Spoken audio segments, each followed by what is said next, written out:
Well, I think it's that time, Sean. We're going to talk about our expectations for Rise of Iron. There's a ton of content. We have PvE content in the form of raids, a new strike, as well as 2 kind of reworked reprise strikes, which are kind of carryovers from older strikes, but also updated.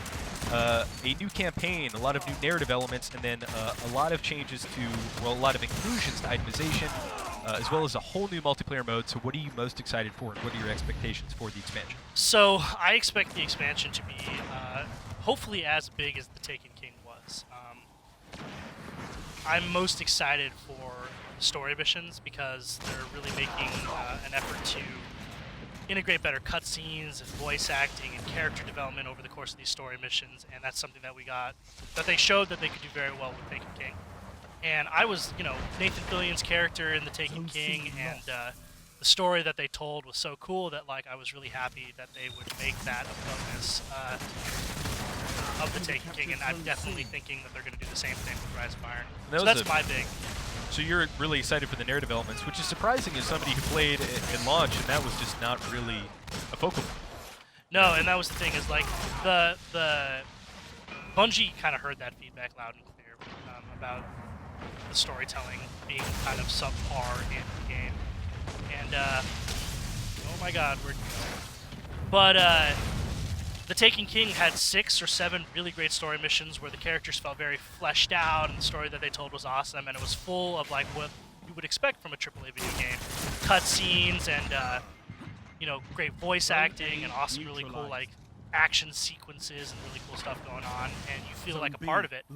And I think oh my gosh, shotgun. There it is. Yep, that party crasher.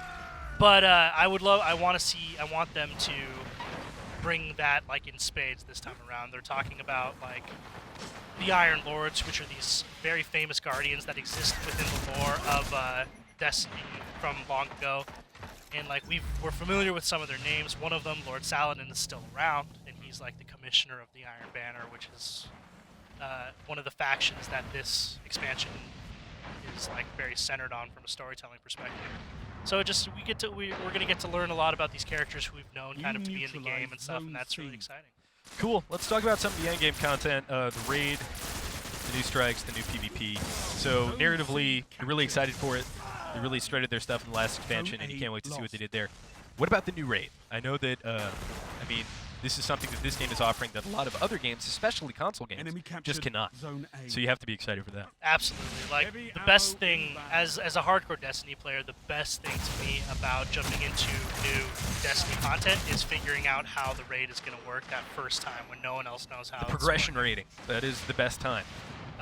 Definitely. And I think that's one of the most exciting things about this, is that there will be a new raid, and it's going to be pretty awesome. And it looks like it's going to be pretty, a hefty amount of content. It's going to take most people many hours to figure out how it works. And I'm just super jazzed to jump into that situation and really figure out the mechanics and the puzzle.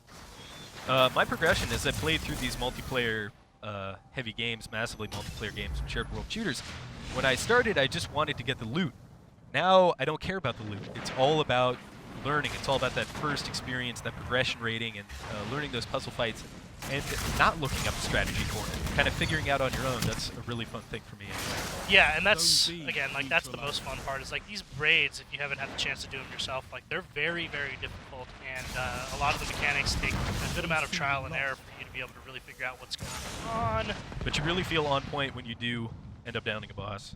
Oh, totally. And for hardcore players like myself, I think that's definitely one of the most fun things to be able to do, is really jump in there with your team and figure out the mechanics of this raid. So, and of course the gear, you get really great gear from doing the raid because it's, it's very difficult, so the rewards are very high. But,